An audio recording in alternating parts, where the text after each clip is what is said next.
Kwa hiyo tunajua sasa, kwa hiyo ujumbe ulioko Old Testament, Mwanzo mpaka Malaki, ni habari za Kristo kupata mateso na kuingia katika utukufu wake. Hicho ndicho ambacho kinapatikana kule, lakini huwezi kujua kama hujasoma habari yote. Kwa Yesu mwenyewe alipata shule ya kutosha na kujua kwamba unaposoma Agano la Kale, ambavyo ni vitabu vilivyokuwepo wakati huo Yesu yupo, kumbe ni ukisoma vitabu hivyo Mwanzo mpaka Malaki ni summary, ukisummarize inahusu habari za Yesu kupata mateso na kuingia katika utukufu wake au na kufuka siku ya tatu. Huo ndo ujumbe ulioko pale.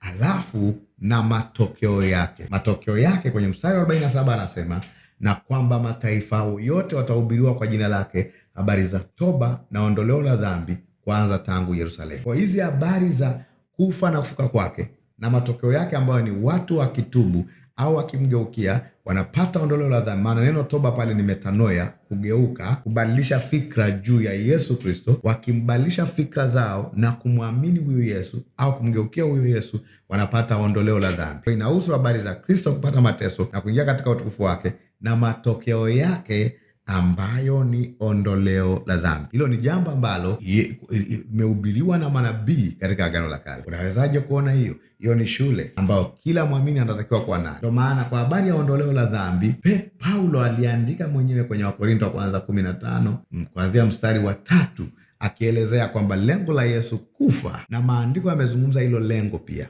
Maandiko, nisikize vizuri, maandiko ya Agano la Kale hajazungumza tu ya kwamba Yesu atapata mateso na atakufa na kufuka siku ya tatu. Hajaandika tu hivyo, yameandika pia ya kwamba sio tu atakuwa na kufuka, ameandika lengo la yeye kufa na kufuka ya kwamba ni kwa ajili ya ondoleo la dhambi.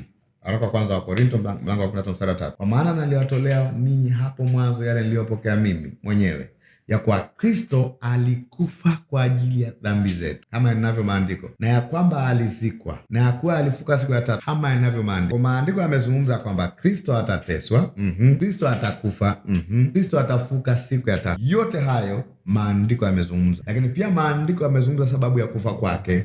Sababu ya kufa kwake ni ondoleo la dhambi. Ndio maana mbele hapa kwenye Wakorintho wa kwanza 15 mstari wa 14 anarudia mambo yale yale, anasema kama Kristo hakufufuka, basi kuhubiri kwetu ni bure na imani yetu ni bure. Hiyo kuhubiri kwetu ni kwa sababu Yesu amefuka. Kwa hiyo ni sehemu ya Injili. Huwezi kuhubiri habari za Yesu bila kuhubiri habari za kufa kwake na ufufuo wake kama unahubiri Injili.